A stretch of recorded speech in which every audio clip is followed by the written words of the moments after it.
Good evening everyone, YouTube চ্যানেলে আপনাদের সকলকে স্বাগত জানাই। হ্যাঁ, থাম্বনেলে ঠিকই দেখেছেন যে এমসিসির তরফ থেকে আবার একটা নোটিশ পাবলিশ করেছে অ্যাডমিশন রিগার্ডিং এ। তো দেখুন, এমসিসি থেকে একটা নোটিশ দিয়েছে কি যে has received information from one of the government medical college that they have inadvertently submitted twice the number of seats for round 2 of UG counseling 2025 than those actually available with them, and those seats have got allotted in round 2। মানে কি, গভর্নমেন্টের কোনো একটা কলেজে যা seat ছিল তার থেকে বেশি সিট তারা সাবমিটেড করেছে এমসিসি কে, যেটা সিট ম্যাট্রিক্সে তারা দেখিয়েছে। তো সেই স্টুডেন্টগুলো অ্যালটমেন্ট লেটারও পেয়ে গেছে, কিন্তু অতগুলো সিট আদৌ ভ্যাকেন্ট নেই। এটি এমসিসির তরফ থেকে একটা ওদের বলা আর কি সমস্ত স্টুডেন্টদেরকে।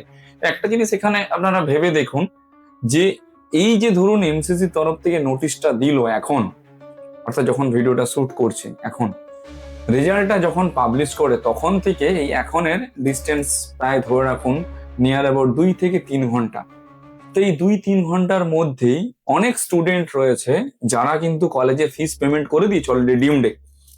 বড় বড় কলেজগুলোতে তারা বেনিফিশিয়ারি হিসেবে অ্যাড করে রেখেছিল এবং তারা পেমেন্ট করে দিয়েছে। কালকে তারা অ্যাডমিশন নেবে, ফ্লাইটের টিকিট কেটে ফেলেছে বা ট্রেনের টিকিট কেটে ফেলেছে। তাদের কি অবস্থাটা হবে শুধু একবার ভেবে দেখুন। কোনো একটা কলেজের সাপোজ ফিস আছে ধরে রাখুন 30 লাখ টাকা করে পার ইয়ার, 5 বছরে প্রায় 1.5 কোটি টাকার কাছাকাছি ফিস রয়েছে। সে 30 লাখ টাকা অলরেডি কলেজে পেমেন্ট করে দিয়েছে। এবারে ভাবুন যে কালকে সে ওই কলেজে অ্যাডমিশন নিতে যাবে, কালকে সে রেজাল্ট দেখলো তার অন্য কলেজে অ্যালটমেন্ট লেটার এসেছে, সে কি করবে? তার কি করণীয় এখানটা আপনি বলুন। কারণ এই 30 লাখ টাকা যে কলেজে সে ট্রান্সফার করেছে সেখান থেকে তো উইথিন 24 আওয়ার্স এর মধ্যে টাকাটা রিফান্ড পাবে না। মিনিমাম তাকে 3টা দিন সময় দিতে হবে। ওই 3 দিন পরেও যে টাকাটা সে রিটার্ন পাবে তার কোনো গ্যারান্টি নেই। তো সে কি করবে? তার করণীয়টা কি? তাহলে এমসিসির একটা সাধারণ জ্ঞান নেই, একটা সাধারণ মানে বোধ বুদ্ধি ক্ষমতাটুকু নেই। একটা কলেজে যখন আমি সিট ভেরিফাই করছি যে সেই কলেজে কতগুলো সিট রয়েছে, সিট ম্যাট্রিক্সটাই যখন আমি শো করাচ্ছি, তো কলেজটা একবার ইন্সপেকশন করবো না, দেখবো না কতগুলো সিট রয়েছে? একটা গভর্নমেন্ট কলেজের এমপ্লয়ি কি করে এতটা সে হচ্ছে যে ধরে রাখুন মানে মানে বেফালতু হতে পারে যে একটা সাধারণভাবে ইন্সপেকশন করেনি, দেখেনি তার কলেজে কতগুলো সিট অ্যাভেলেবেল আছে? এটা একটা সাধারণ মানে যে নর্মাল কথা বলতে জানে তার কাছেও এই রেসপন্সিবিলিটিটা একটা ম্যাটার করে। একটা গভর্নমেন্ট এমপ্লয়ির কাছে এই রেসপন্সিবিলিটি ম্যাটার করে না যে তার কলেজে কতগুলো সিট আছে সে দেখে তারপরে এমসিসি কে সাবমিট করবে? নাকি সে দেখে সাবমিট করেছে, এমসিসি ইচ্ছা করে শুধুমুধু ভাবে নোটিশের পর নোটিশ দিয়ে স্টুডেন্টগুলোকে গুমরাহ করে একেবারে ডেট পুরো এক্সটেন্ড করে করে নিয়ে চলে যাচ্ছে।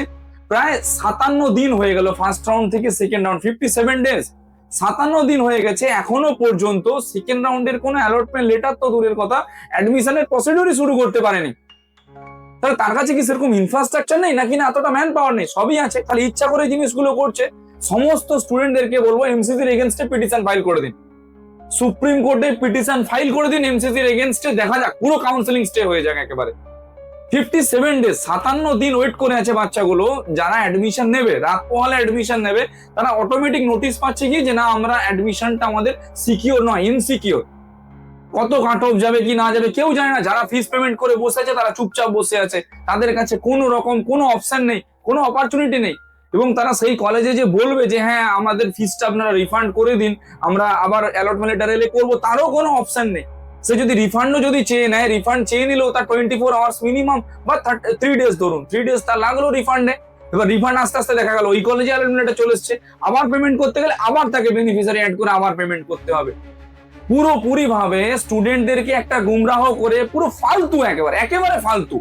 একটা সাধারণ কমন সেন্স টুকু নেই যে কি করা উচিত স্টুডেন্টগুলোর সঙ্গে। দেশে যারা ভবিষ্যৎ তাদেরকে নিয়ে এইরকম ভাবে ছিনিবিনি খেলাটা একটা এত বড় নামি দামি সংস্থার কোনোদিনও উচিত হয়নি। সমস্ত স্টুডেন্টদেরকে বলবো, সমস্ত যারা ভিডিও দেখছো, আমার ভিডিও যদি 500 জন স্টুডেন্টের কাছে যদি পৌঁছয় বা 500টা পেরেন্টস এর কাছে যদি পৌঁছয়, আপনাদেরকে হাত জোড়ো করে রিকোয়েস্ট করছি আপনারা সুপ্রিম কোর্টে পিটিশন ফাইল করুন, ডাইরেক্ট করুন, ইমিডিয়েট করুন। পুরোপুরি ভাবে অ্যাডমিশনটাকে পুরো এই মানে ভ্রষ্টাচারটাকে পুরোটাকে বন্ধ করুন।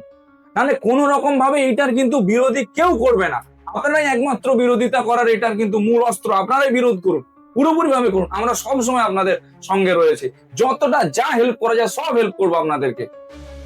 আপনারা ইমিডিয়েট এটার এগেইনস্টে কোর্টে পিটিশন ফাইল করুন। 57টা দিন হয়ে গেল, একটা সেকেন্ড রাউন্ডে রেজাল্ট বের করতে পারছে না। বাঙালির সর্বশ্রেষ্ঠ পুজো দুর্গা পুজো, প্রতিটা স্টুডেন্টরাই চায় বা প্রতিটা পেরেন্টসরাই চায় অ্যাডমিশনটা নিয়ে কমসে কম ফ্রেশ মাইন্ডে পুজোটা উপভোগ করুক, তাও করার কোনো উপায় নেই। ডিলেমি করে করে এমন একটা ডেট নিয়ে এলো যেই ডেটটাতে মানে মানে পেরেন্টসরাও পুরোপুরি পাজেল, কি করবে কি না করবে। এক একটা ফ্লাইটের টিকিট 9, 10, 12 হাজার টাকা করে টিকিট।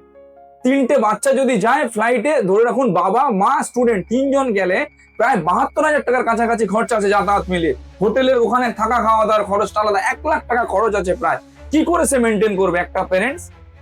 আদৌ কতদিন পরে রেজাল্ট বেরোবে না বেরোবে তার কোনো রকম কোনো আপডেট নেই। এরকম করে কি করে চলে? কোনোদিনও চলতে পারে না। আপনাদেরকে রিকোয়েস্ট করছি, আপনারা যতটা তাড়াতাড়ি সম্ভব কোর্টে পিটিশন ফাইল করুন, তবে এরা শুধরোবে, নাহলে শুধরোবে না।